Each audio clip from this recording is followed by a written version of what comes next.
말씀을 찾아봅니다. 우리 출애굽기 40장입니다. 출애굽기 40장 17절부터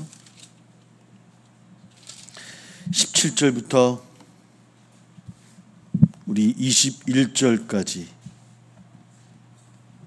19절까지 보겠습니다. 40장 출애굽기 40장 17절부터 19절까지 말씀.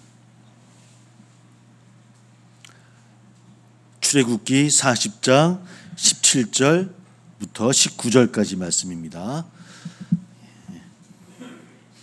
함께 봉독하겠습니다. 같이 시작. 둘째 첫째 달 곧 그 달 초하루에 성막을 세우니라. 모세가 성막을 세우되 그 받침들을 놓고 그 널판들을 세우고 그 띠를 띄우고 그 기둥들을 세우고 또 성막 위에 막을 펴고 그 위에 덮개를 덮으니 여호와께서 모세에게 명령하신 대로 되니라. 아멘.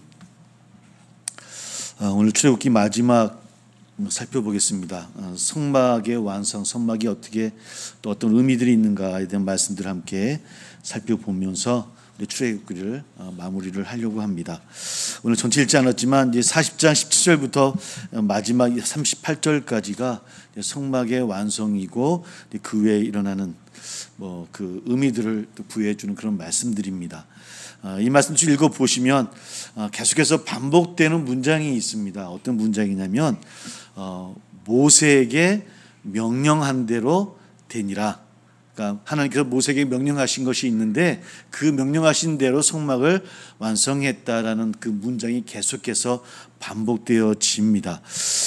처음에 시내산에서 하나님의 약속을 받고 성막의 이야기를 듣게 되어지고 이스라엘 백성들은 아멘으로 화답을 합니다. 그러나 그 중간중간마다 그들은 하나님을 또 배신하기도 하고 그래서 하나님께 기도하는 모세 이야기도 있고요. 여튼간에 그런 과정들을 거치면서 한 1년 동안의 과정을 통해서 성막을 만듭니다.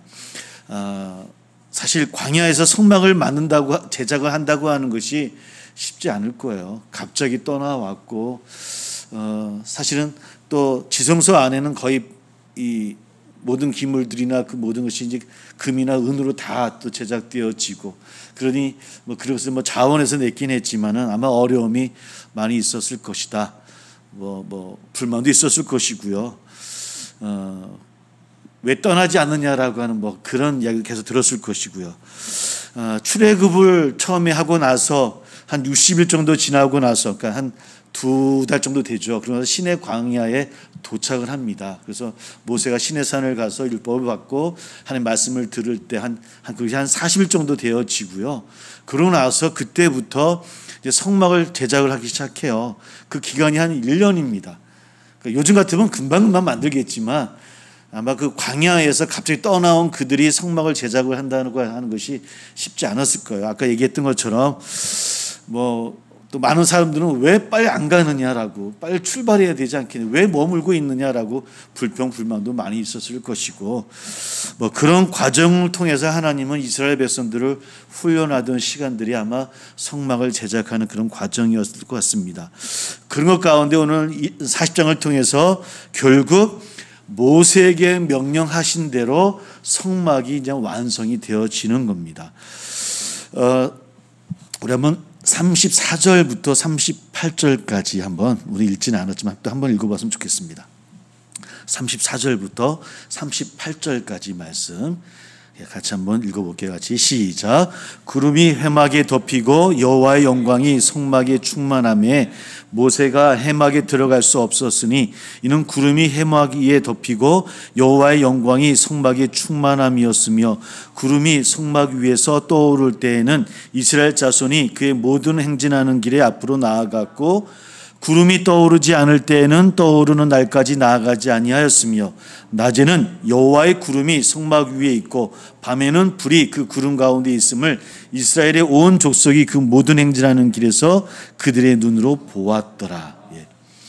완성을 하고 이제 같이 움직입니다. 성막이 움직인다고 하는 것은 하나님도 함께 움직이신다는 것이고 그 임재하심의 상징으로 그들을 인도했던 것이 무엇이었습니까? 구름 기둥과 불 기둥. 기적으로 환하게 보여주시고 인도해 주시는 이런 의미만이 아니라 그들이 그 불기둥과 구름기둥을 본다라고 하는 것은 하나님이 우리와 함께 하시는구나, 이곳이 임재하고 계시는구나라고 하는 그들의 신앙의 고백이기도 해요. 그런 것들을 하나님의 임재하심을 그들이 눈으로 직접 보았다라는 겁니다. 어디에서? 광야에서. 1년 지났으니까 몇 년 남은 겁니까? 우리가 알고 있듯이 이제 몇 년 더 가야 됩니까? 39년을. 그러니까 사실은 요즘 같으면 차로 몇 시간이면 가야 되는 그런 길을 이스라엘 백성들은 이제 성막을 가지고 움직일 때마다 늘 성막이 그 가운데 있다고 말씀드렸잖아요. 성막이 있고 아론과 그 레위 그룹이 있고 12지파가 성막을 뚱 빈둘러서 그렇게 움직여요. 이것을 39년 동안 이제 불기둥과 구름기둥 보면서 가는 거예요. 그들이 하나님 우리와 함께 하시는구나, 우리를 지켜주시는구나, 우리를 인도해 주시는구나라고 그들이 고백하고 눈으로 보이긴 하지만 그 가운데 어떤 일이 많이 일어났겠습니까? 당연히 불평불만도 많이 있을 것이고 언제까지 광야에 있을 것이냐라고 하는 모세를 향하는 그런 반항도 많이 있었을 것이고, 이런 모든 과정을 통해서 하나님은 하나하나 그들을 훈련시키는 과정, 그래서 이 광야의 과정을 성화의 과정으로 표현도 많이 하지 않습니까? 그리스도인들의 삶의 과정으로 이런 모습들을 우리에게 보여주기도 합니다. 또 마지막으로 이제 성막이 제작이 되어졌고요. 성막을 좀 하나하나 함께 살펴보려고 합니다. 우리 그러기 전에 우리 한번 히브리서를 한번 찾아볼게요. 히브리서 8장입니다. 구약성경 히브리서 8장. 그런 성막이 하나님의 임재하심을 그들이 고백하고 함께하심, 또 함께 이동하심을 의미한다라고 한다면, 그러니까 성막은 이스라엘 백성들에게 중심이었잖아요. 삶의 중심이고 신앙의 중심이었는데 오늘 그렇다고 한다면 우리들에게는 성막의 의미가 어떻게 다가오고 있는가?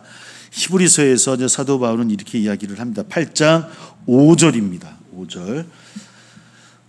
8장 5절 말씀 같이 읽어보겠습니다. 같이 시작. 그들이 섬기는 것은 하늘에 있는 것의 모형과 그림자라. 모세가 장막을 지으려 할 때 지시하심을 얻음과 같으니 이르시되 삼가 모든 것을 산에서 내게 보이던 본을 따라 지으라 하셨느니라. 똑같이 모든 것을 산에서 내게 보이던 본을, 내게 누굽니까? 모세, 이스라엘 백성들에게 보이던 본을 따라서 지으라 하셨다라고 하고 있고요. 그 앞부분에 뭐라고 이야기했습니까? 그들이 섬기는 것은 성막을 의미합니다. 하늘에 있는 것의 모형과 그림자라. 모형과 그림자라. 그러니까 성막이 알려주고 싶은 것은 뭐라는 겁니까? 하나님이 함께 하심이고 임재하심인데 여기 그 모형과 그림자라는 거야. 그 어떤 것이 어디에 있는 것? 하늘에 있는 것에. 하늘에 누가 계신 겁니까? 하나님이 계시는 거 그들이 고백. 하나님이 다스리시고 하나님이 함께 하시고 하나님이 영광 받으시고 하나님이 치유하시는 바로 그것의 모형과 그림자가 뭐라고요? 성막이라는 거예요. 그 성막이 오늘 우리들에게 똑같이 하나님이 함께 하신다, 임재하십니다라고 고백을 하고 있고요. 우리 한번 9절 10절입니다. 8장 9절 10절 또 함께 읽어볼게요. 같이 시작. 또 주께서 이르시기를 이 언약은 내가 그들의 열조의 손을 잡고 애굽 땅에서 인도하여 내던 날에 그들과 맺은 언약과 같지 아니하도다. 그들은 내 언약 안에 머물러 있지 아니하므로 내가 그들을 돌보지 아니하였노라. 또 주께서 이르시되 그날 후에 내가 이스라엘 집과 맺을 언약은 이것이니 내 법을 그들의 생각에 두고 그들의 마음에 이것을 기록하리라. 나는 그들에게 하나님이 되고 그들은 내게 백성이 되리라. 성막이 모세 때 완성되어진 것이라고 기록되어진 것처럼 보여지지만 그러나 성막은 아직 완성된 것이 아니라는 겁니다. 제한적으로 비유적으로 우리에게 보여주는 것이라고 하는 거예요. 우리 11절 12절 또 읽어볼게요. 같이 9장 11절 12절 9장 11절 12절 같이 읽어보겠습니다. 시작.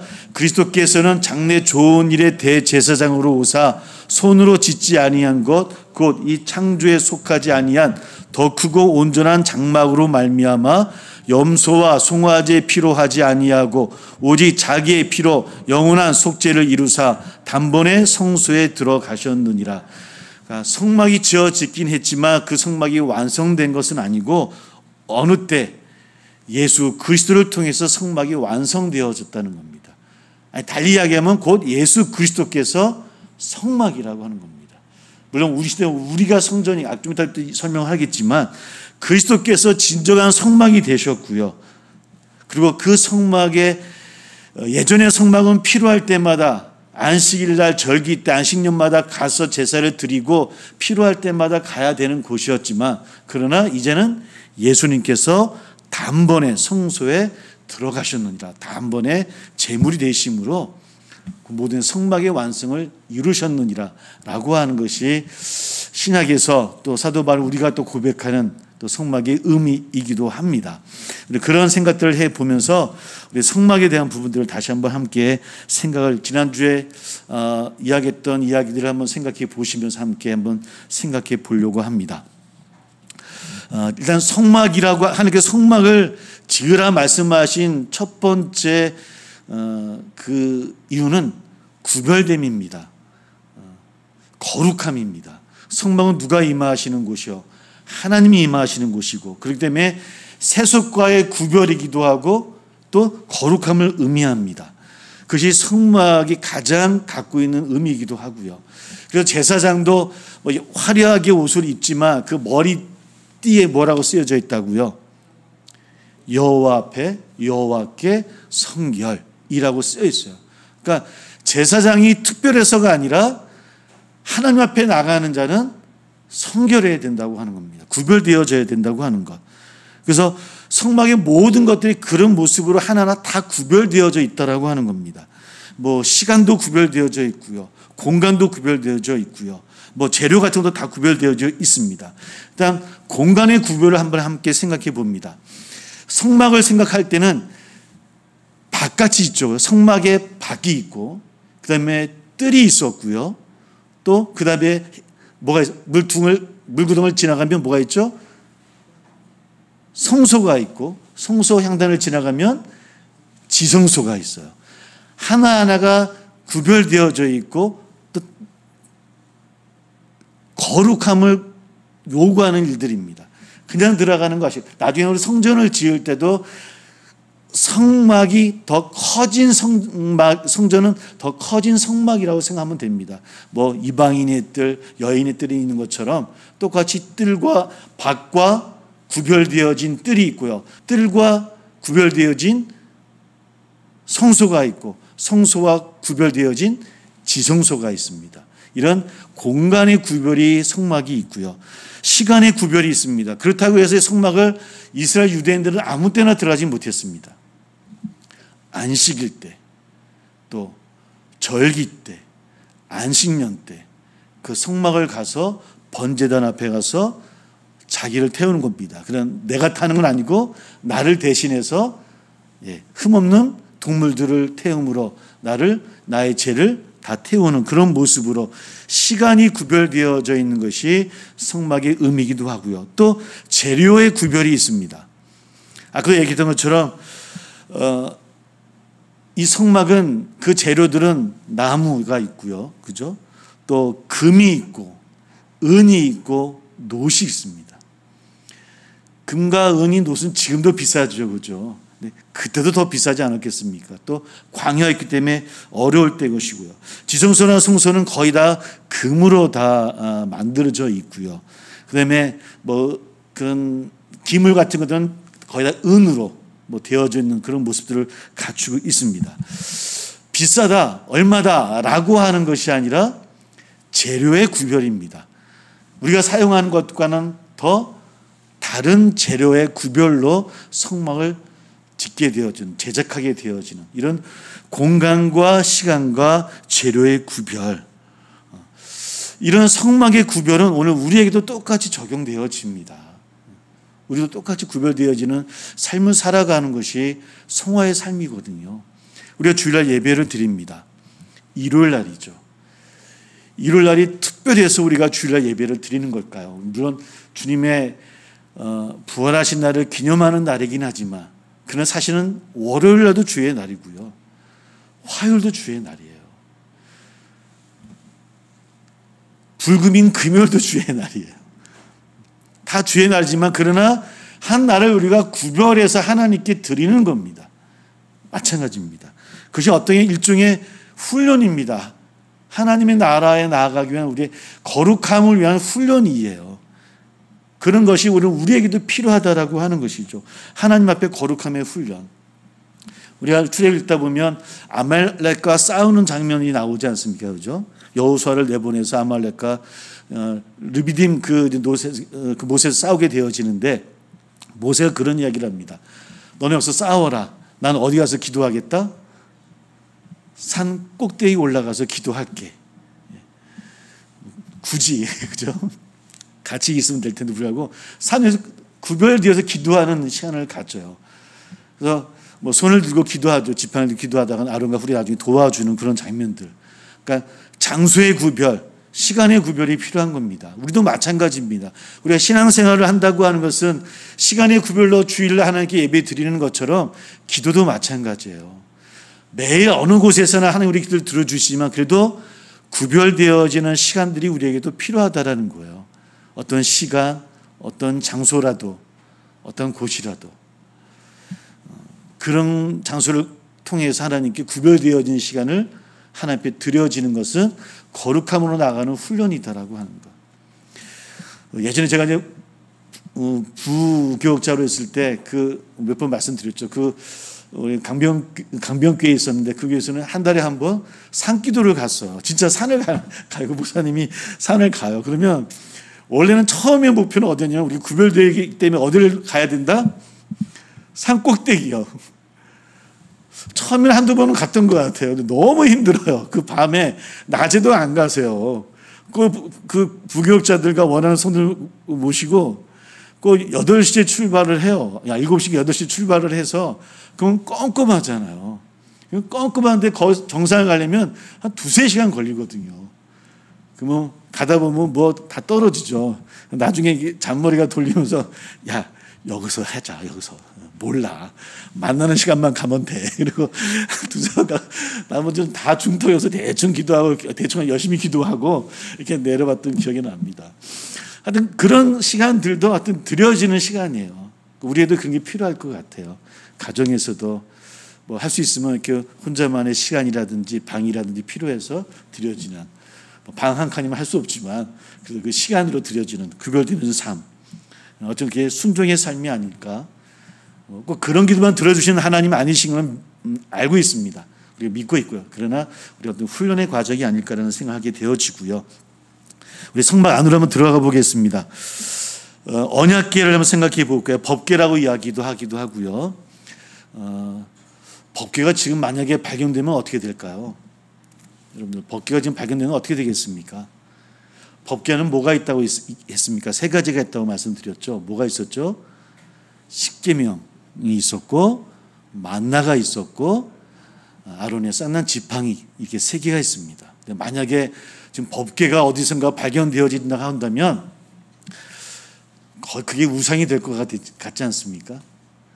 그거 들고 나가면 늘 승리할 것 같고 뭐 이런 그런 용어도 많이 있듯이 좀 그런 법궤가 발견되지 않게 하시는 게 하나님의 뜻이다라는 생각도 해보게 되어져요. 아까 히브리서에서는 모형과 그림자라고 이렇게 이야기를 했어요. 그죠? 똑같습니다. 십계명은 당연히 법궤 자체는 하나님의 임재하심을 의미하십니다. 그 뚜껑이 의자라고 말씀을 드렸고요. 보좌입니다. 그러니까 하나님 임재하심을 뜻하지만 십계명은 특별히 말씀입니다. 하나님이 곧 말씀이에요. 말씀이 임재하시는 것. 하나님의 뜻을 의미하기도 합니다. 하나님이 임재하셨다라고 하는 것은 그 말씀이 임재했다라는 의미를 우리가 갖고 있는 것이고요. 만나는 어떤 의미일까요? 만나는 왜 만나를 보관하라고 말씀하셨을까요? 하나님은 광야에서 매일매일 만나를 그날 먹을 만치 이스라엘 백성들에게 주어졌고 그들을 통해서 생활할 수 있었어요.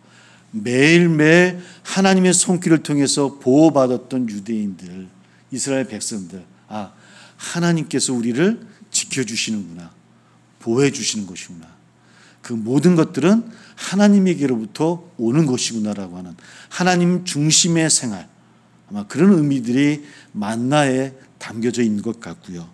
지팡이입니다. 지팡은 뭐겠습니까? 모세도 들고 다니고 아론의 지팡이도 있고, 지팡이는 당연히 다스림을 이야기하겠죠, 그죠? 하나님의 권능, 다스리심, 그런 의미들이 이 언약계, 법계 안에 들어있는 세 가지의 힘을 통해서 우리가 생각해 볼 수 있고요. 그것이 어디에 들어있다고요? 지성소에. 그러나서 나오면 성소에 세 가지가 기물이 있다고 말씀드렸습니다. 지성소 앞에는 향단이 있고, 또 한쪽에는 7 촛대가 있습니다. 하나에서 시작된 7 촛대가 있고, 또 하나는 진설병 상, 떡상이 있습니다. 그렇죠? 떡상.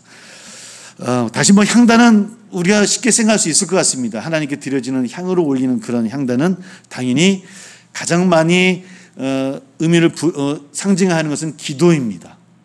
하나님께 드려지는 기도, 또 순종이기도 하고요. 기도가 하나님과의 대화라고 우리 많이 이야기를 하지만, 그러나 더 큰 의미는 그분이 우리를 기도를 들어주시는 전능자시라고 하는 것. 그러니까 우리가 기도를 한다고 하는 것은 곧 나를 통해서 하나님의 영광이 드러난다는 의미입니다. 내가 그 하나님을 나의 하나님으로, 나의 창조주로, 나의 주님으로 고백한다는 의미이기 때문에 기도한다라고 하는 것은 하나님의 영광을 드러내는 그런 순종의 모습이 될 수 있다라고 하는 것이죠. 그러므로 기도가 중요합니다. 그래서 우리 기도가 너무 무겁게 생각할 건 아니고, 그런 하나님의 영광을 통해서 우리의 모든 것을 들어주신 하나님, 나의 작은 바람까지도 응답하시는 하나님이시다라고 하는 것을 늘 이 향단을 통해서 다시 한번 고백하게 되어지고요. 한쪽에 7 촛대가 있다고 말씀을 드렸죠. 촛대는 당연히 빛을 의미하고요, 성령의 역사를 의미하고, 7 촛대가 있다고 하는 것은 7 숫자라고 하는 것은 완성됨을 이야기하고 있거든요. 완전한 수. 그러니까 하나님 안에서 하나됨, 완전한 공동체를 의미합니다. 늘 말씀드리듯이 이 빛이라고 하는 것은 우리 또한 빛이라는 겁니다. 우리가 성경을 읽을 때도 그렇고 신약을 읽을 때도 내가 빛이 되라는 의미로 받아들이시면 안 되고요. 내가 하나님을 통해서 빛이 되어졌다는 겁니다. 그 빛이 약할 수도 있어요. 전구에 먼지가 쌓여서 빛이 약해질 수 있어요. 그것이 내 욕망일 수 있고, 어쩌면 내 욕심일 수도 있을 것이고, 다툼일 수도 있을 거예요. 그죠? 그것을 닦아내야 되는 것은 우리의 책임이에요. 그의 성화의 삶입니다. 그러나 우리는 예수 그리스도를 나의 구주로 고백하는 그 순간 하나님의 빛을 받게 되어지는 것이고, 우리는 곧 빛인 거예요. 소금인 거예요. 늘 그것을 잊지 않은 저나 우리 되기를 소망합니다. 여러분들은 하나님의 빛이십니다. 빛을 비추는 자입니다. 빛이 돼야 되는 것이 아니라 비치고, 그 빛이 잘 비추어질 수 있도록 늘 닦는 일에 열심히 할 수 있는 저나 우리 되기를 주의 이름으로 소망합니다. 그리고 떡상이 있습니다. 진설병상이고요. 양쪽에 6개씩 그 떡이 쌓여 있다라고 말씀을 드렸고요. 12는 12지파를 의미합니다. 이건 당연히 하나님께서는 모두가 하나님의 자녀라는 의미를 갖고 있습니다. 누구를 더 사랑하고 어떤 지파를 덜 사랑하는 것이 아니라 모든 지파를 사랑하듯이 모든 인류를 다 사랑하시는 하나님이시라고 하는 것. 예수 그리스도를 믿는 우리가 하나님의 사랑을 받고 있긴 하지만, 그러나 하나님이 나만 사랑하는 것이 아니라 내 이웃들도 사랑하시는 하나님이시라는 겁니다. 지금도 기다리시는 하나님이시라는 겁니다. 그리고 이제 성소를 나갑니다. 그럼 뭐가 있습니까? 뜰이 있습니다. 넓은 뜰이 있죠. 그죠? 뜰에는 물두멍이 있고 정 가운데는 번제단이 있습니다. 물두멍은 당연히 손을 씻는 것이니까 씻음과 깨끗함, 구별, 성결을 의미하는 것이고, 하나님 앞에 나간다라고 하는 것은 성결해야 된다라고 하는 것을 의미하고 있고요. 번제단이 있습니다. 동물들을 태워서 그 향을 올리는 곳입니다. 그러나 누가 태워지는 것이라고요? 내가 태워주는 겁니다. 우리의 예배는 나를 태우는 예식입니다. 나를 태우는 겁니다. 하나님 앞에 재용서를 받고 희생되어지고 핏값으로 살아가는 것, 이것이 번제단이 갖고 있는 의미라고 하는 것을, 그런 예배가 되어짐이 하나님의 귀한 모습이라고 하는 것을 한번 깨닫는 저나 우리 모두 되기를 소망합니다. 성막은 바로 그런 의미들을 갖고 있습니다.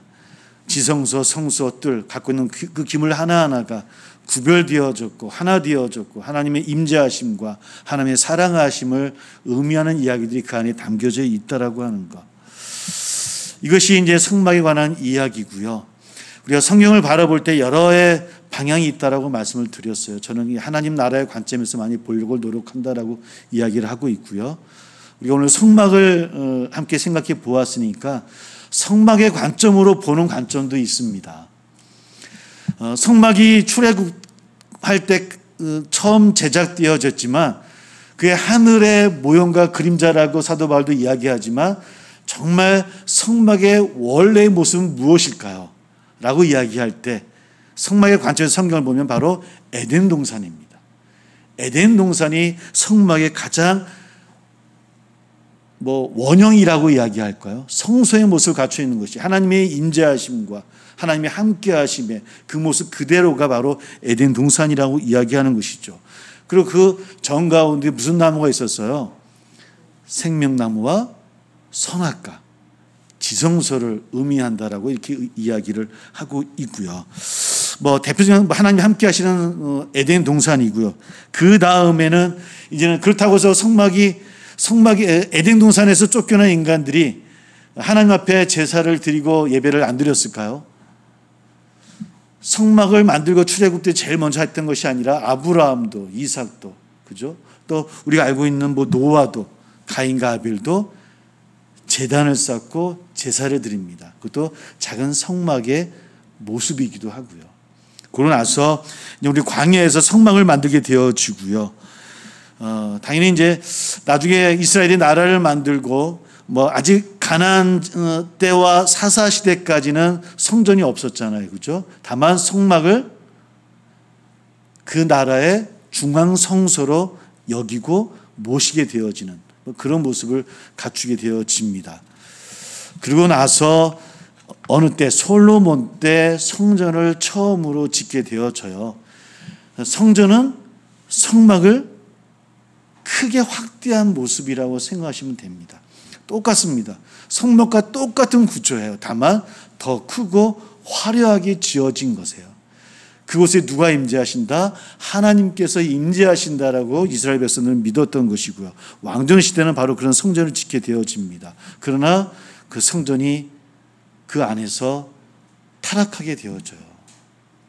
하나님 임재하심은 곧 하나님의 다스리심을 고백하고 그 다스림으로 살아가야 되는 것이 신앙인으로서 하나님의 백성으로서의 당연한 삶임에도 불구하고 성전 안에 우상을 섬기게 되어지고 하나님의 다스림이 아니라 인간의 욕망에 따라 나아가는 모습이 성전 안에 생겨짐으로 인해서 나라가 두 개로 갈라지고 두 나라가 멸망하게 되어지고 포로로 끌려갑니다. 바벨론 시대예요. 그때 회당이라고 하는 것이 만들어지기 시작해요. 회당이라고 하는 것이. 그 회당 또한 하나의 임재하심이고 그러나 다시 만남이 회복되어지지만 그러나 회당이 가장 큰 의미는 뭐냐면 말씀의 회복입니다. 말씀의 회복. 성전 시대에서는 제사장을 통해서만 하나님을 만날 수 있었다고 한다면 회당 시대에는 이스라엘 백성 스스로가 말씀을 통해서 하나님의 임재하심을 경험하던 시대가 되어진다라고 하는 것이죠. 물론 그들이 다시 돌아와서 스룹바벨 성전을 짓게 되어져요. 그러나 스룹바벨 성전 또한 타락을 하게 되어지죠. 스룹바벨 성전을 보면서 유대인들이 그런 이야기를 합니다. 예전 솔로몬 성전은 정말 화려하고 크고 아름다웠었는데 우리의 지금의 성전은 너무 초라하다라고 울며 기도합니다. 그러나 하나님은 그렇게 말씀 안 하시죠. 사도행전 17장에 보면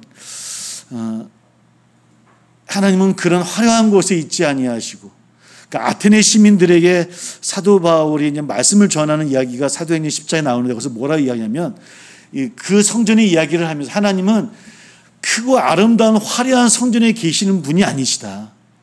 하나님은 곧 우리와 어느 곳에나 함께 하시는 하나님이시다라고 하는 것을 아테네 시민들에게 설파를 해요.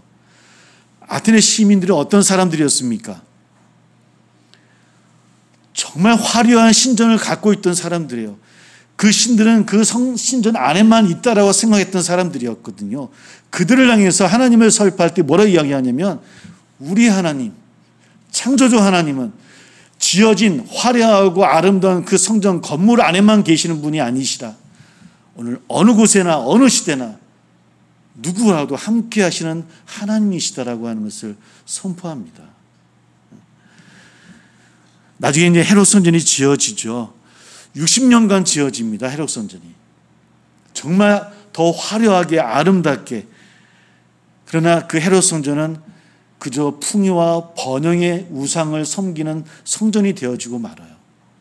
그리고 주님께서 뭐라 말씀하십니까? 헐 것이다. 3일 만에 할 것이다 라고 해서 60년에 그 헤롯 성전은 무너져 내리고, 그 누가 성전이 되어 주신 겁니까?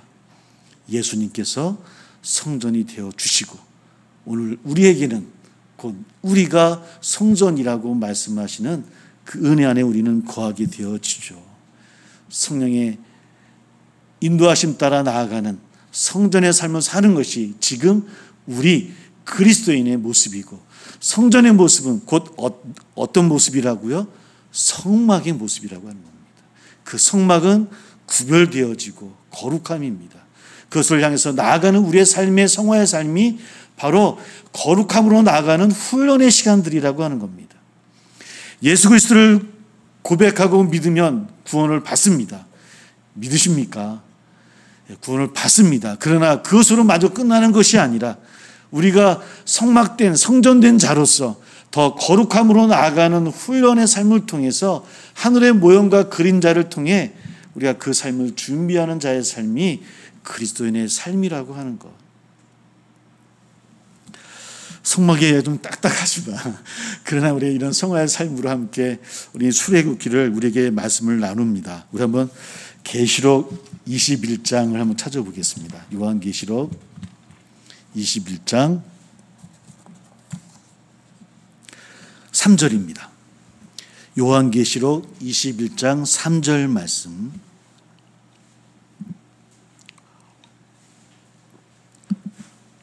요한계시록 21장 3절 같이 읽어봅니다. 시작. 내가 들으니 보좌에서 큰 음성이 나서 이르되 보라, 하나님의 장막이 사람들과 함께 있음에 하나님이 그들과 함께 계시리니 그들은 하나님의 백성이 되고 하나님은 친히 그들과 함께 계셔서. 보라, 하나님의 장막이 사람들과 함께 있으며 하나님의 성막이, 성소가, 지성소가, 우리 성전이 사람들과 함께 계시리니 그들은 하나님의 백성이 되고 하나님은 친히 그들과 함께 계신다라고 말씀을 합니다. 요한계시록에서 소망하고 꿈꾸는 것은 새하늘과 새 땅입니다. 그죠? 새하늘과 새 땅을 이루어지고 우리가 그 안에 거하는 거잖아요. 요한계시 꿈꾸는 것은 그 새하늘과 새 땅이 의미하는 것은 하나님의 성전의 회복입니다. 하나님의 성전은 곧 장막을 뜻하는 것이고요. 그 새하늘과 새 땅은 그 하나님의 성전이 회복되어져서 하나님의 임재하심과 하나님의 다스림이 회복되는 그런 나라예요. 물리적인 성전이 아닙니다. 건물적인 성전을 이야기하는 것이 아니에요. 하나님의 임재하심입니다. 그 하나님의 임재하심을 가장 잘 표현되어져 있는 곳이 어디냐면 창세기의 에덴 동산인 거예요. 그러니까 새하늘과 새 땅을 소망하는 그 모습은, 그 표상은 어디냐면 에덴 동산의 모습이에요. 우리도 가보지 않았고 살아보지 못한 것, 그저 창세기 1, 2, 3장을 통해서만 바라볼 수 있는 에덴 동산입니다.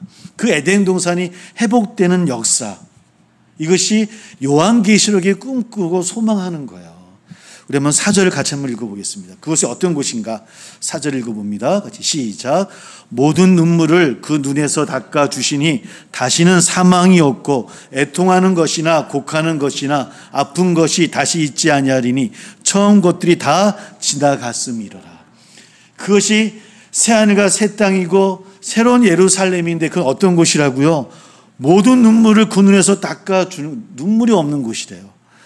다시는 사망이 없고 애통하는 것이나 곡하는 것이나 아픈 것이 다시 있지 아니하는, 하나님 안에서 함께 다스림을 받으며 기뻐하는 곳. 예, 그것이 어떤 곳인지 모르겠어요. 우리가 좋아하는 것을 할 수 있는 곳이면 좋겠습니다. 내가 좋아하는 것을 볼 수 있는 것이 좋을 것 같고, 내가 정말 맛있어하는 것을 먹을 수 있는 곳이 됐으면 참 좋겠습니다. 어떤 곳인지 저도 몰라요. 그러나 그곳은 어떤 곳이다? 새하늘과 새 땅이고 그것이 하나님이 임재하시는 장막이에요. 성소예요. 성전인 거예요. 우리가 그런 삶을 거룩함으로 나아가는 훈련하고 있는 과정이 지금의 우리의 과정이라고 하는 것.